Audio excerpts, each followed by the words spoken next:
Today's globalized economy means that business decisions on relocation and expansion could lead to neighboring cities and towns fighting it out against one another for those new jobs and development dollars.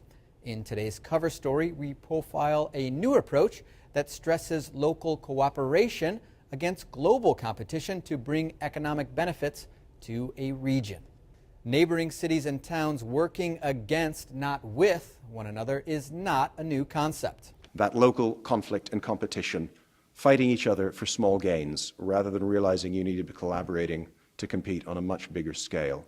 And I think it was Ben Franklin who said at the Continental Congress, but it's true of major metros, we must all hang together, or we will assuredly all hang separately. Learning that lesson from revolutionary times can still be somewhat revolutionary for today's political leaders, where local governments often undercut one another to attract a new business development. The issue with competition is one that we're trying to, I think, really get away from.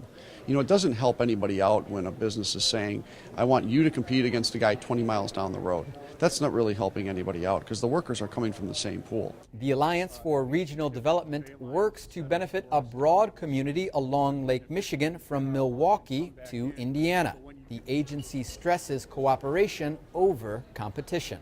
There are projects that we can work on across state lines that will actually help grow the regional economy and be a win-win for 2, 3+ states working together. The Alliance counts the first detailed map of the region's transportation infrastructure among its successes, and their approach bringing local stakeholders together could serve as a guide to growth for more regions across the nation.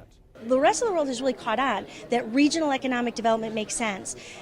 People here in the United States haven't bought into it as much, but here we are. This region is leading the way nationally, and we're actually being positioned as a national model, a pilot for other regions in the United States. Creating a clear transportation and logistics strategy can be key for a region's economic well-being.